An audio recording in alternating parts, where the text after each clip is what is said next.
Hind Pakistan. Report देखिए और समझिए।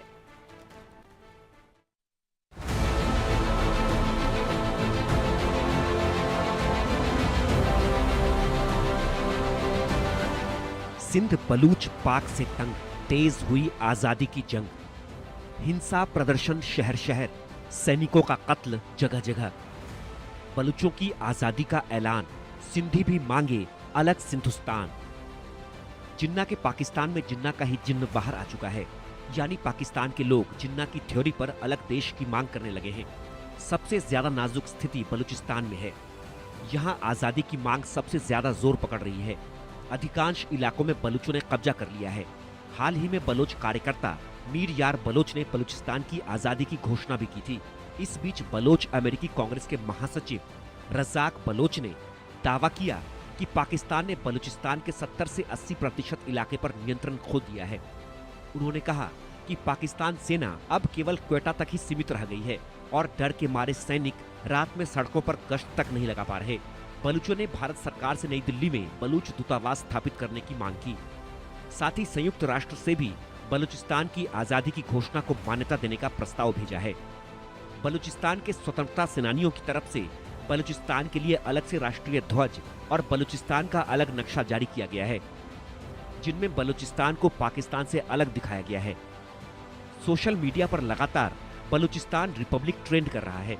हालात ये हैं कि बलूचिस्तान में जगह जगह स्वतंत्र राष्ट्र बलूचिस्तान के नक्शे और झंडे दिखाई दे रहे हैं। पाक सैनिक के मारे जाने का नया वीडियो जारी। बता दें कि बलूचिस्तान पाकिस्तान का दक्षिण पश्चिम प्रांत है, जो सबसे ज्यादा खनिज संपन्न प्रांत होने के बाद भी सबसे ज्यादा गरीब है। पाकिस्तान इन इलाकों की खनिज संपदा को बेचता है और उसका इस्तेमाल पाकिस्तान की सेना करती है। यानी पाकिस्तान बलूचिस्तान का हक खुलेआम छीनकर दूसरों को दे रहा है, जिससे बलूच पाक सैनिकों के खून के प्यासे हो गए हैं। आप इस वीडियो को देखिए। बीएलए ने पाकिस्तानी सैनिक के मारे जाने का नया वीडियो जारी किया है। कहा जा रहा है कि अब तक कुल 400 पाकिस्तानी सैनिक मारे गए हैं। बीएलए ने लिखा है कि ये जंग रुकेगी नहीं। इसको लेकर बता दें कि ऑपरेशन सिंधु में बुरी तरह पिटने के बाद पाकिस्तान बौखलाया हुआ है। पाकिस्तान की सेना एक बार फिर से बलूच के लोगों का कत्लेआम कर सकती है। फिलहाल इंटरनेट बंद कर दिए गए हैं ताकि बलूचों की आवाज दब जाए। उधर अफगानिस्तान के निर्वासित सांसद मरियम सोलाय मानखिल ने पाकिस्तान की सेना की बलूचों का जबरन अपहरण करने और उनसे क्रूरता करने की आलोचना की है। उन्होंने पाकिस्तानी सेना की कार्रवाई को जबरन उपनिवेशीकरण, जबरन कब्जा करार दिया है। सिंध प्रांत के लोग चाहते हैं अलग मुल्क। बात सिर्फ बलूचिस्तान की नहीं है। आप इन दो तस्वीरों को देखिए। बलूचिस्तान, सिंधुस्तान। एक बलूचिस्तान का झंडा है और दूसरा सिंधुस्तान का, यानी सिंध में भी आजादी के लिए जोरदार प्रदर्शन चल रहा है। तस्वीर में हाल में लोगों ने ट्रेन रोककर उस पर अलग देश की मांग के साथ सिंध का झंडा फहरा दिया। हालत यह है कि पाकिस्तानी सेना के क्रूर रवैये के खिलाफ कई संगठनों ने सिंधु देश की स्थापना की मांग शुरू कर दी और आज की तारीख में SLA यानी सिंधु देश लिबरेशन आर्मी, यानी जय सिंध कौमी महाज JSMM, यानी जय सिंध मुत्तहिदा महाज JSSF, यानी जय सिंध छात्र संघ जैसे संगठन अलग सिंधु देश की मांग कर रहे हैं। सिंधु देश की मांग का मतलब सिंधियों के लिए अलग मातृभूमि का निर्माण करना है, जहां लोगों के साथ कोई भेदभाव ना हो और पाकिस्तान की सेना उन्हें टॉर्चर न करे। माना जा रहा है कि सिंधु देश के निर्माण की मांग पाकिस्तान की सेना की दमनकारी नीतियों का परिणाम है, जिस पर पाकिस्तानी पंजाबियों का कंट्रोल है। Bureau report, India news. Report देखिए आपने और आप जान गए होंगे कि क्यों जिन्ना का जिन्न बाहर निकल आया है। पाकिस्तान छिन्न भिन्न होगा। मेरे साथ में खास मेहमान जुड़ गए हैं। ब्रिगेडियर रिटायर्ड राजन जामवाल जी मेरे साथ में जुड़ गए हैं। डिफेंस एक्सपर्ट के तौर पर अहमर मस्ती खान जी मेरे साथ में जुड़ गए हैं। पत्रकार बलूचिस्तान और बलूच एक्टिविस्ट के तौर पर भी आप जाने जाते हैं। बहुत स्वागत आप दोनों का इंडिया न्यूज पर। सबसे पहले अहमर मस्ती खान जी, चूंकि पिछले दिनों आपसे लगातार बलूचिस्तान को लेकर बात होती रही है, आप 100% कॉन्फिडेंस के साथ कहते हैं कि बहुत जल्द बलूचिस्तान अलग होगा और पाकिस्तान के टुकड़े टुकड़े होंगे। लेकिन अब जब सिंध से इस तरह की आवाज तेजी से उठे और सिंधुस्तान की खबर, तो क्या समझे, पाकिस्तान टूटेगा तो 2 टुकड़ों में नहीं 3 टुकड़ों में? जी हाँ, जी हाँ जी, एक एक जो मनहूस चीज होती है, उसके जितने ज्यादा टुकड़े हो उतने ही अच्छा है दुनिया के लिए। हम तो अपने जान छुड़ाना चाहते हैं। और हमारे मुझे बहुत खुशी होती है जब मैं क्वेटा फोन करता हूँ और क्वेटा में और बलूचिस्तान में अपने दोस्तों से बात करता हूँ, क्योंकि मैं तो यहाँ डीसी में, वॉशिंगटन डीसी में हूँ। हम्म। तो मुझे बताते हैं, और जो मुझे वो खबर बताते हैं उससे मुझे बहुत खुशी होती है। उन्होंने मुझे बताया कि भाई ये पहले कोशिश कर रहे थे कि बलोचों को आपस में लड़ाएं, ये आईएसआई और फौजी, लेकिन वो इसमें बिल्कुल ही नाकाम हो गए। हम्म।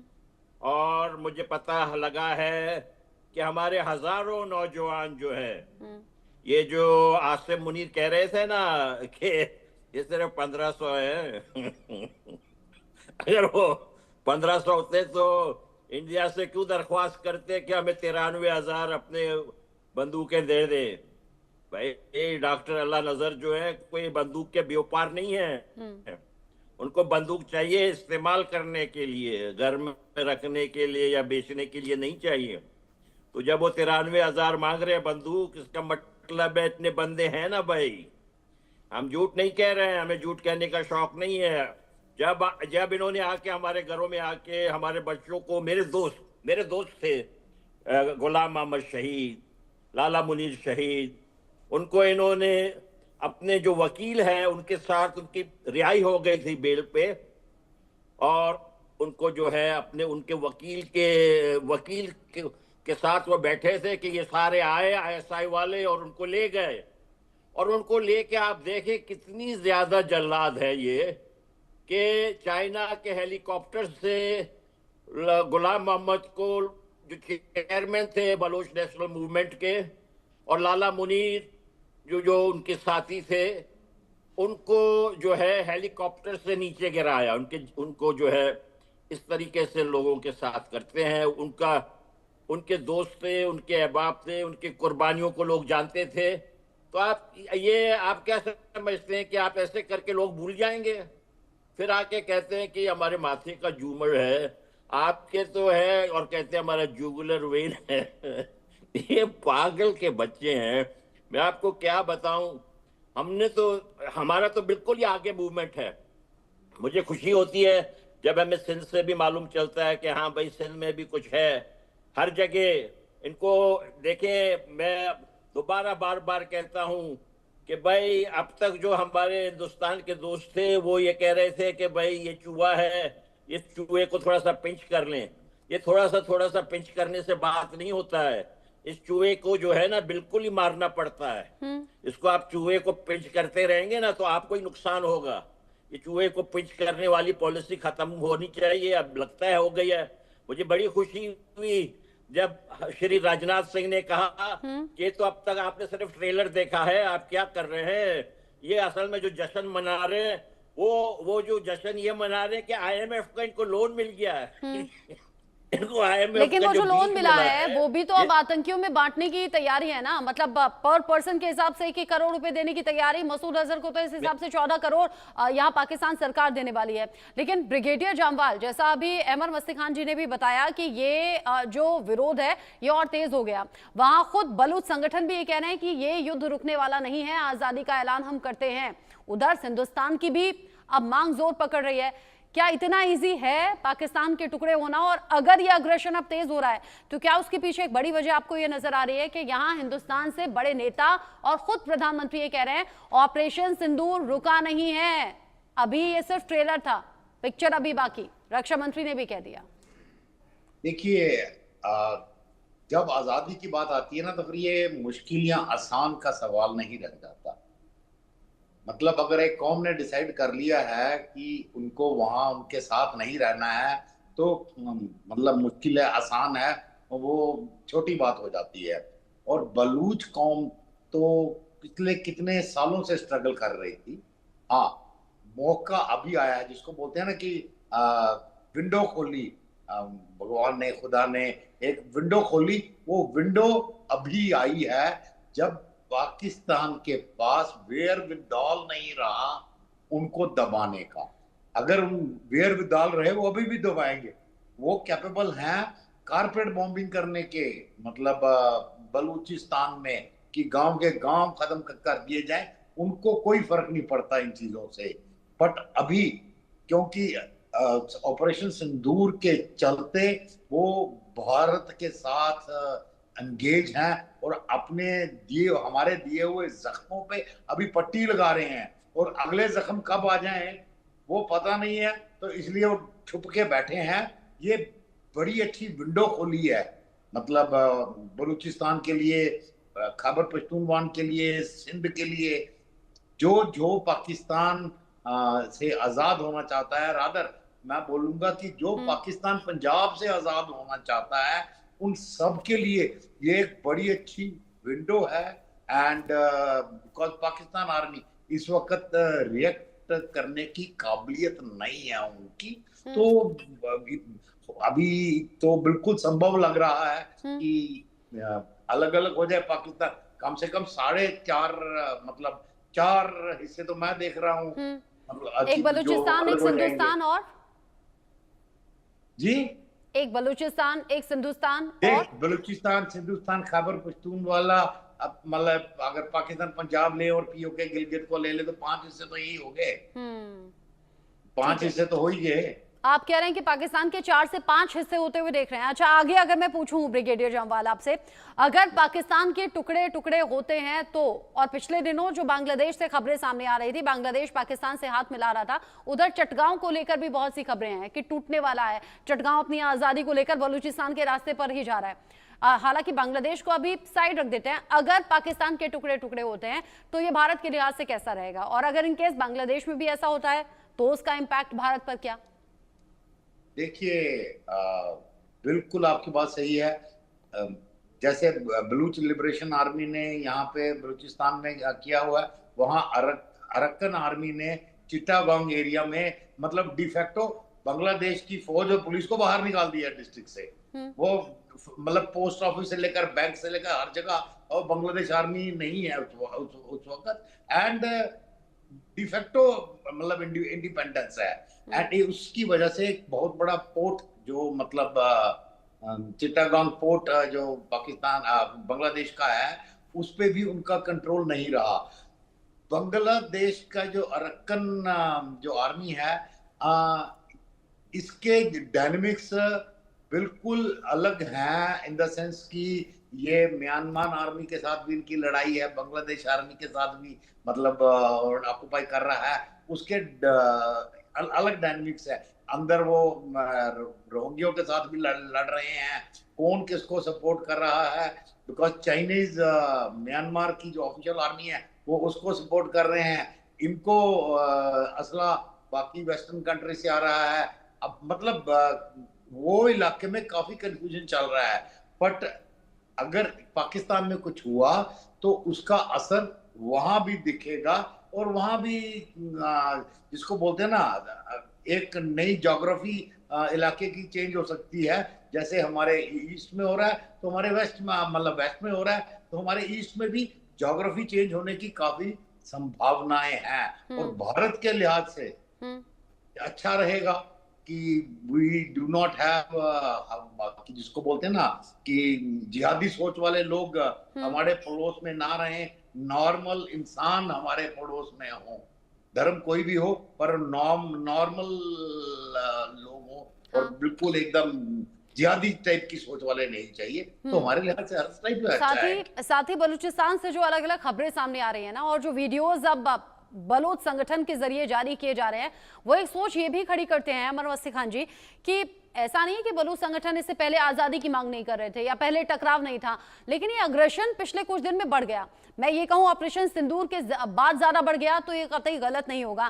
साथ ही अब तो वीडियोस जारी करके बता रहे हैं कि ये देखो, ये हमने पाकिस्तानी फौजी मार दिए, ये हमने पाकिस्तानी सेना के चौकियों को उड़ा दिया, ये हमने गाड़ी को बम से उड़ा दिया। मतलब बिना किसी डर के, ऐसा लग रहा है कफन सर पर बांध लिया है, अब आर या पार वाला मामला है, आजादी चाहिए किसी भी कीमत पर। जी देखें, ये जो अपना जाली जश्न मना रहे थे ना, ये जो जाली जश्न मना रहे थे, ये जो क्वेटा में जब जाली जश्न बनाने गए तो हमारे नौजवानों ने इन पे हमला किया, और इनका जो चमचा है आसिफ जरदारी, उनका एक बंदा जो जतक है, उसके ऊपर तो जबरदस्त हमला हुआ। वो साइकिल चोर मशहूर है, क्वेटा में वो साइकिल चोर के तौर पे मशहूर है, लोग उससे सख्त नफरत करते हैं, अली मदद जतक। उसके ऊपर हमला हुआ, उसके कई लोग जख्मी हुए, शायद 2 लोग मारे गए। फिर ये जो सरफराज भट्टी जो हैं, जो इनका एसआई का जो इन्होंने जाली तौर पे कामयाब करके उसको चीफ मिनिस्टर बनाया है, वो देखिए वो इलेक्शन जीतने का उसका सवाल ही पैदा नहीं होता। वो इलेक्शन हारा हुआ है, उसको चीफ मिनिस्टर बनाया हुआ है। समझ रहे हैं आप इनके इलेक्शंस को उस तरह से ना देखें जो आपके मुल्क में है। आपका मुल्क एक जेन्युइन डेमोक्रेसी है, ये जो है अंग्रेजों के गुलाम है। इनको ये जो है ना, इनको आदाब हुक्मरानी भी नहीं आती है। मैं आपसे एक बताऊं, फौज जो पाकिस्तान का है वो बरतानिया का गुलाम रहा है, वो उसको आदाब हुक्मरानी नहीं आती है। ये पंजाबी हमसे कह रहे थे आप हमारे भाई हैं, मुझे कुछ आके समझाने की कोशिश कर रहे थे, मुझे जो बयान देख के। मैंने कहा भाई आप हमारे बयान नहीं है, आप हमारे दुश्मन हैं। अगर आपको अपने भाई बनाना है तो सबसे पहले जाके पंजाबी हिंदू को गले लगाएं, पंजाबी सिख को गले लगाएं। जब मैं पंजाबी कहता हूं, सिख और हिंदू इंतहाई अच्छे लोग हैं। ये पंजाबी मुसलमान जो है, ये 10 करोड़ जो पाकिस्तान में है, ये गंदा तरीन है साउथ एशिया के लोग। इनको जब तक देखें, मैं आपसे कह रहा हूं, इनको मिलके इनको जूते लगाने का वक्त आ चुका है। मुझे बहुत खुशी हुई जब श्री राजनाथ सिंह ने ये कहा कि ये तो अभी सिर्फ इन्होंने ट्रेलर देखा है, फिल्म तो बाकी है पूरा। हम फिल्म के इंतजार में हैं। आप कह रहे हैं कि ट्रेलर हमने देख लिया, फिल्म के इंतजार में है। इधर चाहे सेना प्रमुख हो, रक्षा मंत्री राजनाथ सिंह हो, इनफैक्ट अब तो थोड़ी देर बाद गृह मंत्री अमित शाह के जरिए भी ऑपरेशन सिंदूर को लेकर जानकारी दी जाएगी। लेकिन ब्रिगेडियर जामवाल, ये किसी भी मुल्क की फौज के लिए कितना बड़ा चैलेंज है कि अपने ही मुल्क में अलग अलग प्रांत में लोग विरोध के सुर उठा लें, आजादी की मांग करने लगे, अपनी ही फौज पर वो यूं घातक हमले करें, जानलेवा हमले करें, जिसमें बड़ा नुकसान भी हो रहा है। फिर दूसरी तरफ टीटीपी के बढ़ते हुए कदम है, जो सबसे बड़ी सिरदर्दी है, और इससे भी निकल नहीं पा रही है पाकिस्तानी फौज। और रही सही जो कसर थी वो ऑपरेशन सिंदूर ने पूरी कर ली। मतलब अभी सबसे नाजुक हालात और अभी सबसे ज्यादा फायदा बलूचिस्तान को हो सकता है अगर उन्हें अलग होना है तो। नहीं, बिल्कुल आपने बताया कि पाकिस्तानी फौज पे कितना असर पड़ेगा। देखिए, पाकिस्तानी फौज एक फौज नहीं है, ये एक बिजनेस हाउस है। जैसे कॉर्पोरेट होते हैं, एंड फौज का जो मकसद होता है वो होता है अपने देश की सुरक्षा करना। पर यहाँ पे एक फौज है जिसका मकसद अपना रेवेन्यू बढ़ाना है, अपना प्रॉफिट मार्जिन बढ़ाना है। मतलब आप कैसे भी लें उसको, अभी क्या हो रहा है कि उनके उसमें फर्क पड़ रहा है। बिकॉज बलूचिस्तान के जो मिनरल्स एक्सपोर्ट होते थे, या यहाँ तक कहते हैं कि भी इवन जो ईरान से चोरी का तेल आता है वो सारा फौज ही बेचती थी। एंड मतलब जो भी उनके बिजनेस और बाकी सारे चल रहे हैं, अभी उनके रेवेन्यू पे फर्क पड़ेगा। एंड अगर पंजाब के आम आदमी जो हैं उनको भी ये सब अभी पता आस्ता आस्ता लग रहा है, तो फौज को लग रहा है कि उनका बनाया हुआ ये जो एम्पायर है, एक बिजनेस एम्पायर है, ये खतरे में है। तो आई एम श्योर वो भी इस वक्त उनके जो सीनियर ऑफिसर्स वगैरह हैं वो इस वक्त कंटीजेंसी प्लानिंग में होंगे कि किस फैमिलीज वगैरह इन तकरीबन ने ऑलरेडी पाकिस्तान के बाहर भेज दी हैं। अभी उन्होंने अपना जो नंबर 2 का ब्लैक मनी वगैरह है वो भी बाकी भी बाहर भेजना शुरू कर दिया होगा, ताकि अगर कंटीजेंसी ऐसी आती है तो वो देश छोड़ के बाहर के किसी मुल्क में सेटल हो उस पर भी तो गहरी चोट कर दी ना, उस पर भी तो गहरी चोट कर दी ना ऑपरेशन सिंदूर में भारतीय फौज ने, क्योंकि नूर खान एयरबेस भी पूरी तरह से तबाह हो गया। उसका खुद जिंदा सबूत पाकिस्तान ने दे दिया जब टेंडर निकाले गए एयरबेस की रिपेयरिंग के लिए। यानी खुद ही पाकिस्तान ने इस बात का प्रूफ भी दे दिया कि उनके एयरबेस तबाह हुए हैं। और शहबाज शरीफ का जो बयान है वो तो लगातार वायरल हो रहा है, जिसमें वो बता रहे हैं 9 से 10 की दरमियानी रात थी, फिर आसिम मुनीर ने मुझे कॉल करके बताया कि हाँ, भारत की तरफ से मिसाइल दागी गई है। अब जिस तरीके से नूर खान एयरबेस भी तबाह हो गया, नेताओं की तैयारी तो थी। इनफैक्ट एक नेता, शेर अहमद उनका नाम है, बड़ी किरकिरी हुई थी, कहा कि अगर उधर से भारत हमला करता है, जंग के हालात होते हैं, तो मैं तो इंग्लैंड चला जाऊंगा। ये तैयारी थी नेताओं की, क्योंकि परिवार तो पहले ही विदेशों में भेज दिए गए थे। और अब जैसे आपने कहा कि काले धन को भी अब ठिकाने लगाने की तैयारी, नेता भी भाग जाते अगर नूर खान एयरबेस तबाह नहीं होता तो। जामवाल सर, देखिए, नूर खान एक मिलिट्री बेस है, जब जाना होगा इन्होंने तो छोटे मोटे जो रनवे है जिनसे छोटे हवाई जहाज उड़ सकते हैं, आई एम बेसिकली श्योर लेकिन वो। नेता वीवीआईपी लोग इसी एयरबेस का इस्तेमाल करते थे, मतलब सेना के लिए, विमानों के लिए, रिफ्यूलिंग के लिए, रिपेयरिंग के लिए, ये सब तो इस्तेमाल होता था सेना के लिए, लेकिन वीवीआईपी की मूवमेंट वहीं से होते थे। मतलब ये भी तो एक बड़ी चोट है ना। नहीं नहीं, बिल्कुल बड़ी चोट है। मतलब कि भी जब हम बोलते हैं कि एयरफील्ड डिस्ट्रॉय हो गया तो मतलब आपके जो बड़े जहाज हैं वो तकरीबन टेक ऑफ करना थोड़ा मुश्किल है, पर छोटे हवाई जहाज सेना टाइप होते हैं जिनको शॉर्ट टेक ऑफ वगैरह बोल सकते हैं, आई एम श्योर वो किसी ना किसी साइड के मतलब जिसको हम सैटेलाइट एयरफील्ड बोलते हैं वो कहीं ना कहीं से टेक ऑफ करके बाहर जा सकते हैं। बाहर जाना प्रॉब्लम नहीं है। प्रॉब्लम ये होगी कि पैसे के साथ बाहर जाना है और उस पैसे को उतने अभी जितना भी भारत समय दे रहा है उसी के अंदर उसको व्हाइट भी करना है। हालांकि वेस्ट में आजकल ये ब्लैक व्हाइट मतलब वो भी बहुत लोगों ने धंधा बना के रखा है कि कैसे कर लेते हैं। इस वक्त भारत को चाहिए कि इसकी भी तैयारी करे कि जो यहाँ पे इनके हैं उनको बाय नेम नॉमिनेट करे कि जो बाहर भी जाएगा हम उसको, चाहे वो फौज का हो गवर्नमेंट का हो, हम उसको टेररिस्ट मानेंगे और बाहर भी जहां भी होगा वहां भी उसको हम ढूंढ लेंगे, आराम से नहीं रहने देंगे। उससे क्या होगा कि अगले ही अगर कोई फौज का दूसरा बनता है वो फिर उस रास्ते पे नहीं जा पाएगा, वो उस रास्ते पे नहीं जाएगा। अदरवाइज इनकी हिस्ट्री रही है, मुशर्रफ आया वो ठीक है जी इसको फांसी पे चढ़ा दो, ये कर दो वो कर दो वो कर दो, चुप करके दुबई में भाग गया, एग्जाइल में रह गया। नवाज शरीफ को प्रॉब्लम है, लंदन में रहता है। तो मतलब जिनके यहाँ जब भी प्रॉब्लम होती है वो बाहर चले जाते हैं। हाँ। इनके दिमाग में बैठना चाहिए और जो इनके खिलाफ ये जाता बाहर है भी वो नहीं जेल की बैठने देंगे सलाखों के आराम पीछे से। चला जाता है, या किसी का प्लेन उड़ जाता है, किसी को भरी सभा में गोली मार दी जाती है, या फिर किसी को फांसी पर चढ़ा दिया जाता फांसी पे चढ़ा है। ये दिया जाता पाकिस्तान है। की हिस्ट्री कहती है। और वहां के जो एक्सपर्ट्स हैं, जो जानकार हैं, वो ये कह रहे हैं इमरान खान इन्हीं बातों की सजा झेल रहे हैं, और इसीलिए इमरान खान के दोनों बेटों ने यह भी कह दिया कि अब तो वैश्विक स्तर पर दखल होनी चाहिए। डोनाल्ड ट्रंप से उम्मीद है कि शायद हमारे अब्बू के लिए थोड़ी राहत मिले, जेल से बाहर उन्हें निकाला जाए। ये पाकिस्तान की हिस्ट्री रही है, और पाकिस्तान में हुकूमत जिसके हाथ में आती है वो अपने हाथों में उसे नचाता है।